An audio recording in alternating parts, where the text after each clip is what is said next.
Bukan Pak ya, jasad manusia itu bukan dari bahan baku nur Rasulullah Muhammad.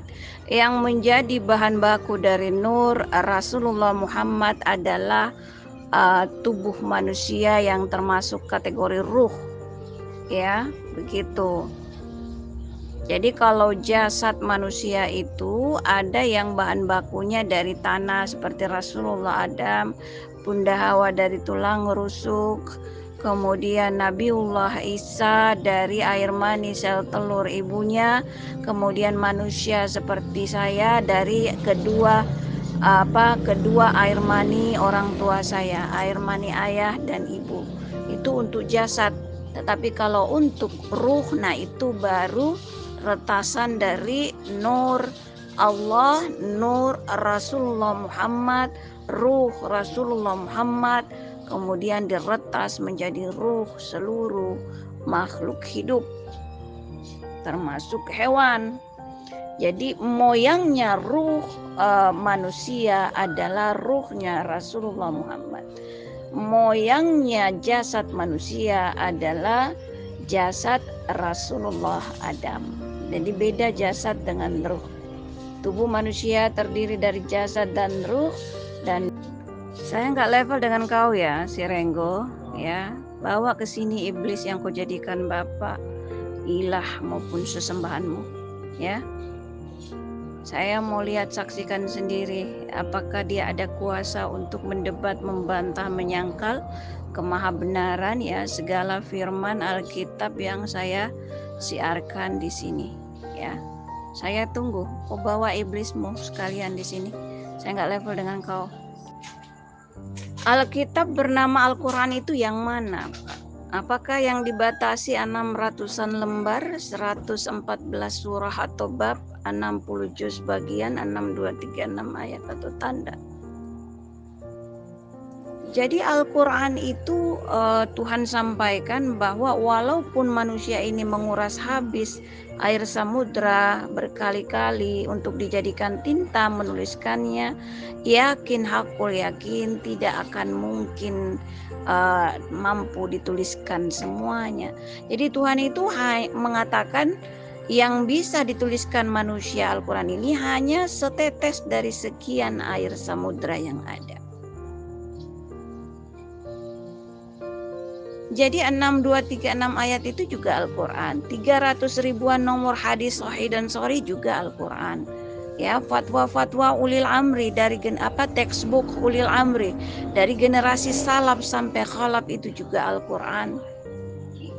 Ya. Itu Pak Yos. Nah, apa perbedaan Al-Quran yang nakli dan akli, dalil nakli dan dalil akli? Dalil nakli itu adalah dalil yang masih mentah, yang masih dalam bentuk bahan baku, ya. Sementara dalil akli yang udah jadi, barang jadi gitu. Ibarat kata gini, kalau kita ngomongin tentang nasi, ya, dalil nakli itu masih dalam bentuk padi, ya, atau minimal beras, ya. Tetapi kalau dalil akli, nah dalil akli ini bervariasi juga, ya. Ada yang bahkan udah dalam bentuk bubur saring. Nah kalau udah dalam bentuk bubur saring, jadi misal yang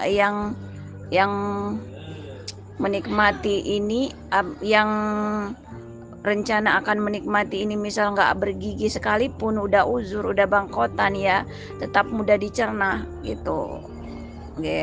Jadi untuk itulah kalau saya dalam lintas medsos itu senantiasa menyampaikan dalil akli yang seakli-aklinya akli, ya.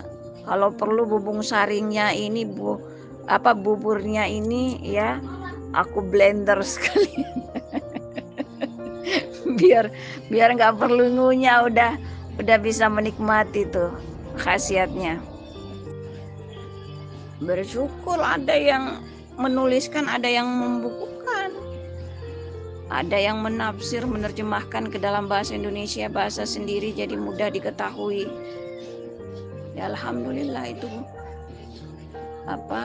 bukti Allah itu maha baik, menyediakan jalan-jalan memudahkan bagi umat manusia, utamanya umat manusia akhir zaman ini.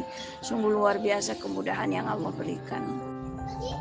Wal kitab bernama Al-Quran karya makhluk. Luar biasa itu ya. Siapa tuh makhluk yang mengkaryakan Al-Quran? Ada 312 Alkitab terdahulu sebelum Alkitab edisi penutup bernama Al-Quran. Ya, itu tidak ada yang dituliskan apalagi sampai dibukukan, Bang Yos, ya. Dari sekian Alkitab, dari 313 Alkitab yang Tuhan wahyukan kepada manusia, hanya Alkitab edisi terakhir ini yang dituliskan, ya, kemudian dibukukan. Yang lainnya itu bahkan saya nggak yakin itu dihafalkan, ya. Jadi Rasulullah Musa saya nggak yakin hafalkan Alkitab bernama Taurat, Rasulullah Daud hafalkan Zabur, Rasulullah Isa, Yesus atau Yasuah menghafalkan Injil, ya. Jadi buru-buru mau dituliskan apalagi sampai dibukukan, Pak Yos.